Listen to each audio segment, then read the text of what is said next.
Welcome to episode 13 of the Business of E-commerce podcast. And we are back again with Dave Petty of KO3PL. This is part two of the tariffs episode. Last week, we talked a lot about tariffs, and today we're going to continue the discussion on tariffs because a lot of things have again changed last week. Today, we'll focus on the de minimis exemption. So as of Friday, um, all the shipments coming in from China or like goods of Chinese origin are no longer and can no longer be exempted under the $800 rule. So, David, let's just briefly talk about. I think most of my audience know exactly what de minimis is, but let's just take a minute to explain what that is and what has changed since Friday. Sure. Yeah, it was a rule brought in 1930-ish in U.S. trade. Basically means not worth the effort to collect. And it started out at about $1 per person, was raised to about 50, 200, and in around 2012, 2014, it was raised to $800 U.S. per person per day. There was a lot of argument whether the postal system packages apply to it. It was kind of just accepted as that.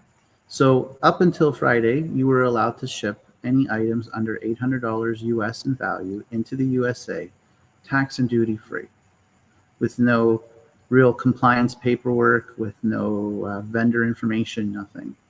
Yeah. That turned into 4 million parcels per day coming Yeah. into America.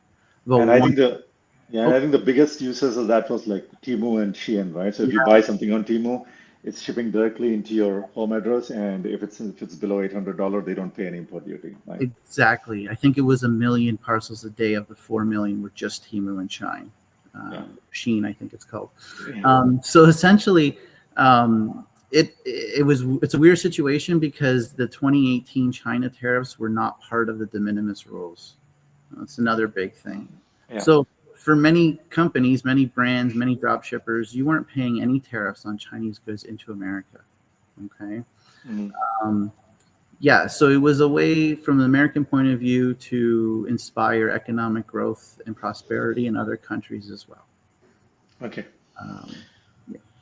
So this obviously, I think there's a lot of stuff that's happening on tariffs, but I think this is one area where it seems like there's bipartisan support in closing this de minimis loophole, right? Because I remember even before Trump was elected, even during the Biden administration, I think there were bills in the Congress trying to ban this because fundamentally, if you look at it, someone who imported in bulk from China, stored it in a warehouse here, and shipped it locally is paying import duty, but a company like Timor, Shein, or like anyone else who's importing directly from China is not paying a duty. That seems like exactly the opposite of what it should look like, right? So everyone was trying to close it. So looks like in this one area, there is unanimous agreement that closing de minimis is a good thing for U.S. businesses. Yeah, in the last couple of years, there's been a number of Congress people who have been pushing for de minimis reform. Hmm. Not many people know, but this actually started September 13th, 2024 with Joe Hmm. Biden.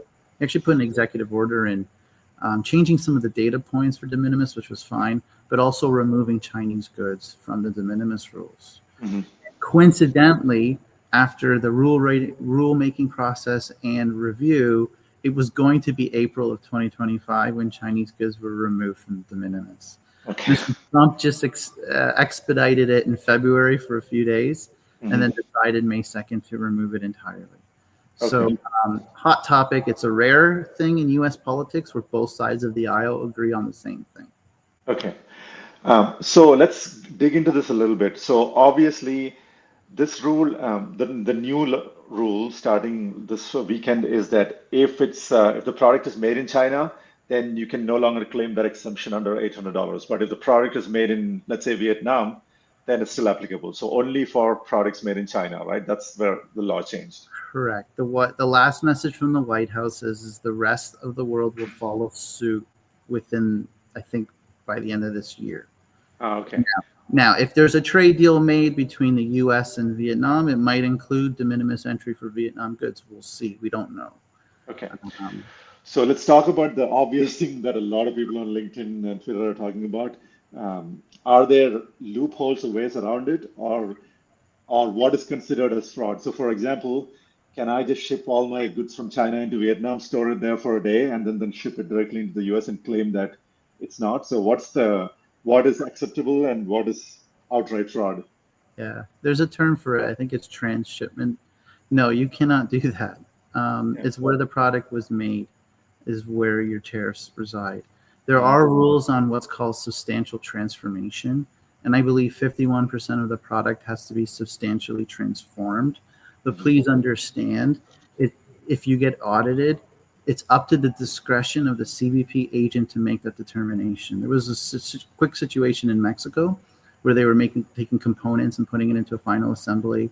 It actually met the 51% rule, but the CBP agent investigating that still decided it was made in China. So Okay. it is not something you want to build your business on. Now, by saying that, you can still like get the fabric. Let's say you're an apparel, you can get the fabric made in China, sent to Vietnam, cut, sewed, packaged, labeled, and that could qualify you for made in Vietnam. Okay. If you really want more information, you're going to have to consult a licensed customs broker in the US to get very, very specific consulting on that.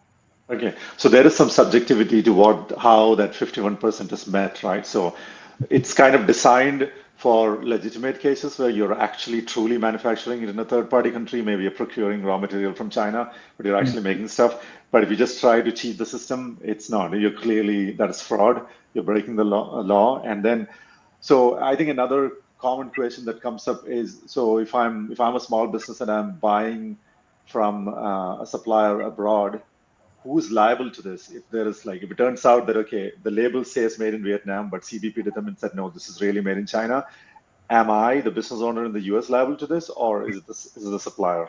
You're the importer of record, yes. Okay. Even if we send it DDP, where they're the importer of record, it doesn't matter. CBP will try to hold them account. They won't probably answer the call, and Okay. ultimately you will be account for it. So you have to make sure your suppliers are in compliance. Okay. So this basically, it increases the level of risk that you as a US business is taking, because if CBP cannot find that, they obviously, and they cannot apply all their tools on an international entity, right? So they can only come after you. Now let's talk briefly about Timo and Shein itself. So it looks like, I know a lot, their business model is fundamentally changed overnight, like starting Friday night, right? So what's the latest? I know that this weekend people were saying that they are displaying tariffs, but I think now the latest is that they have completely stopped the direct shipment model from China, right? They're managing warehouses in the US and shipping out of there. I think I said in the last podcast, and I'll say it again. DDU pricing, or in other words, putting up the tariffs on a line item, is the end of your business and brand in America. Do Mhm. not do that. And Timu tried to do it, and the backlash has been epic. Okay. So Mhm. they basically decided that they're going to, I believe, just bury it into the piece price, which is, in my opinion, the best way for your brand. Right. Um, so, yeah, so now they're no longer doing de minimis shipping. Well, they can't. Mhm. Uh, and then I believe they're going to bulk import into the US and use their own distribution or a 3PL. Okay. So then it becomes directly, almost exactly like the Amazon model, right? You're importing everything in bulk, you store it in your DCs here, and then you ship it out. I also know that Temu is like aggressively going after US-based small businesses to list on their marketplace. So exactly like the Amazon third-party model, so that they have a marketplace with like a lot of eyeballs. So they want to also get like third parties to list there. So that's going to be I think, an interesting transformation. Effectively, the tax advantage of Temu and Shein have disappeared, but they still have all the logistics advantages, and then Yeah. now they will kind of transform their business into utilizing all the lead that they have built up, right? The de minimis rules were done in good faith, but I think it's allowed a couple things to happen. Number one, it allowed foreign brands who do not contribute to American society to compete against American businesses. Mhm. And number two, and I've been a de minimis shipper for 15 years out of Canada. I can tell you right now, packages were not being inspected, and nobody really knows the volume of illegal stuff that has been flowing in. Yeah. My suspicion, it's massive, Mm. but it's been a real problem for many years, and it's kind of a good thing it's been closed. Okay. So, and I have not looked at the latest data on this, but I think the expectation out of those millions of packages coming in on a daily basis, I assume majority was China, right? So it means that de minimis shipments from rest of the world is what is it, like less than 10% of the daily volume? Last statistics I saw, about 67% of all daily de minimis shipments from Chinese made. So that only leaves about 33% left. So Oh, 33 of 4 million, I don't know what that number is, but yeah. Okay. So it's about like a million-ish. So basically, two-third of the volume has disappeared. How does this impact CBP? I assume this means, I mean, I don't know if they were like inspecting on a daily basis. If they were, this frees up capacity to do other work, right? can tell you right now, my driver's been crossing for 15 years, and we do Yeah. our stuff legitimately. Yeah. They barely check, and Okay. containers full of packages were coming in from China. I Mhm. can assure you, nobody was checking that as well. So Okay. CBP has made it very clear publicly that they're no longer in the business of inspecting packages. They only want to inspect bulk items into the United States. They can Okay. control it better, and they can do compliance much better that way. Okay. So therefore, I guess like they were not inspecting it. So in a way, this is good for CBP because the volume is reduced and they can like focus their resources on inspecting the bulk shipments instead of going after going after the individual packages model. Believe it or not, when I would cross the border with de minimis packages, I kind of found that the border agents were not happy about this program because I Mm. think what happened was is they put it in but didn't give them the resources to actually enforce it. Okay. Okay. Okay. That makes sense. So how does this impact? I think another side effect of de minimis being around was warehouses around the border, right? Like Mexico and Canada border, where people were shipping it in bulk into those warehouses, and then from there they were shipping it as individual packages out, right? Do Hmm. you foresee, and I think you kind of do that in a very legitimate way, following all the rules. So how do you see this impacting that business model, and how does this impact what you're doing in the long run? It basically puts Canadian and US 3PLs out of business in terms of shipping to America. Okay. uh, because you only can do it by DDU or DDP. DDU is where you make your customers pay in the US, and I would not advise that. In Okay. DDP, you're paying brokerage and fees from those countries in.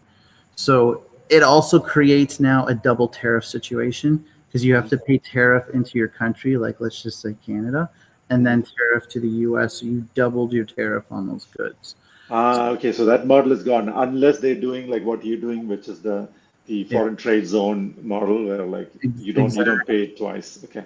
Yeah. So effectively all this border 3PLs, if they don't have this like FTZ model, then they're kind of out of business because they'll end up paying double. It's much better to just ship it directly into a 3PL inside the US and then ship it domestically to all Yeah. to the customer. The one thing I want to say to people who are watching this is you might not even know you were shipping your parcels to minimis. Let Mhm. me explain that. When you shipped parcels with UPS, FedEx, DHL e-commerce in the past, they were all actually using the de minimis rules. You just Mm. didn't know it, right? Mm. Yeah. Um, so um, that's one big point. And I think a lot of people, even up until Tuesday, 3 days after, 4 days after the change, don't really understand that. So I wanted to get that message out. So in that example, you're saying if you're shipping, let's say you're shipping anything, even like a personal item, right? Let's say I have someone, I have a friend who lives in China and they're shipping me a gift, right? When they're shipping that, previously, as long as the value of that gift is below $800, they don't need to pay any taxes. But now they're shipping it from China, they have to pay taxes, right? On that. Duties, taxes, brokerage, disbursement fees. Okay. And Yeah. DHL will charge you for all that for those individual shipments. Cool. Yeah. Okay. Yeah. But if it's from another country, let's say from if they're shipping the same thing from Vietnam or India, then that $800 threshold is still valid, so they don't If, need to pay, if assuming the product is not made in China, right? So exactly, okay. exactly. So on the personal shipment side, that's how it works. Yeah. What's the latest ever since this rule has come into place? How do you are you seeing anything different happening at the border when you cross the border with your truck? Or I think I remember reading about another provider who I think they were getting like turned back. Like chit chat or something. So Yeah. Ultimately, now you have to comply with formal clearance. It's called, and essentially, your product has to be labeled properly. You need to have your vendor and manufacturing information because CBP is really focused on forced labor camps. mm, And in some cases, you have to have your safety and compliance and material lists for some of the products. Like I ship these little paint kits, mm-hmm, and de minimis, I could just ship them over. Nobody would ask a question. Now I have to provide a certificate describing what material is in the little paint cups. mm, Okay, so again, I know this is very disruptive for so many people, but in fairness, now U.S. is making sure the goods coming in are safe, mm, right? So yeah. um, it's been dramatic. There has been trucks already turned around, mostly by third-party cross-border solutions like Chit Chats, because people are putting "Made in Vietnam" on the declaration, but there's a Chinese product in the package. So Mm, okay. they're being inspected, and those trucks are being turned around. And it is about a $50,000 U.S. fine for every violation you make. So, Okay. So um, these importers, like cross-border importers, so they need to, so they can no longer just blindly accept a package and cross it across the border, right? Because they're ultimately liable for it. Whereas in your case, it's different because you, I think we talked about in the last episode, you are the owner of that inventory. So every package that's coming in, you're opening and inspecting, and then you have to like literally own it because you're liable to getting it across the border. my packers will check to make sure this says made in China or whatever Mm, on the product. okay. I'm only doing it this way because I need to see and feel and hold the product. I need to make sure they're not fakes or counterfeits or anything like that. Hmm. So, unfortunately, for those cross-border companies, to me, the business model will not work by picking up Mm, parcels that you can't see inside of them. okay. Unfortunately, Okay, cool. And then that advantage of, like you were saying earlier, the advantage of having importing it to a warehouse on the other side of the border and then shipping it, that's completely disappeared. So now me as a brand, there is no reason for me to use that, right? I might as well like import it directly into the US, store it and ship it, or um, you, or in your case, there's a benefit because of the I can yeah. delay the tariffs. So in the last couple of days, I've had companies who have US 3PLs, and they're literally saying to me, "I cannot afford to bring in my container of goods into the USA. I Mhm. cannot afford it. It's on the Yeah. boat. It's on the ocean. I don't have the money they want." So Right. using places like us outside of America is very beneficial in those cases. Yeah. Um, Okay. So that I think that's a very important point too. And then for the listeners, you can go check out the previous episode. Uh, these tariffs are due at the time of receiving the container. So if you're ordered like $1 million worth of goods from China, and that's your business model, you're bringing those containers in, then you're shipping it out over the next couple of months from the warehouse in the US. That for that $1 million worth of goods, you're paying at 150% tariff.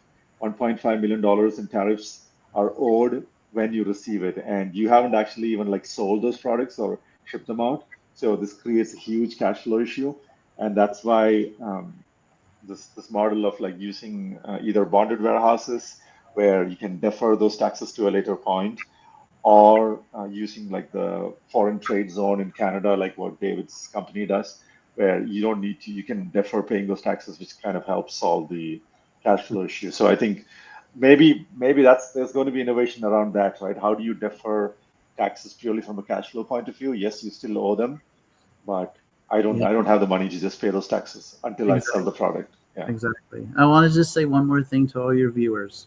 It's a Mm. very positive message. Yeah. These changes are good. These changes stop the drop shippers. These changes stop the copycatters. These changes stop all of that. They stop undercutting you.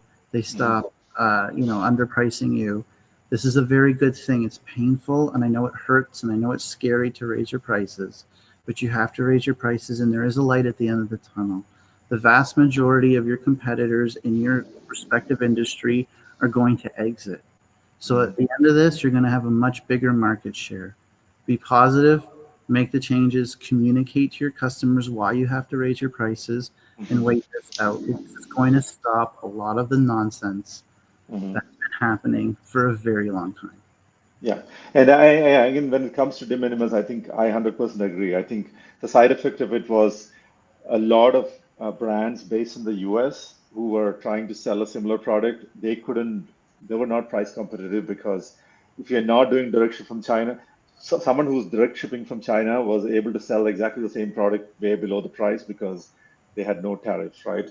Whereas you doing business in the model where like you're bringing it to the US and shipping it out, you had to pay the tariff. So this kind of that unfair advantage for this direction from China is gone. So this is better for a US based brand, particularly on the de minimis side. And I guess that's why, like you said, it's very rare to see like uh, unanimity from both sides of the political spectrum. I think both parties agree that this is a good thing. So that's exciting.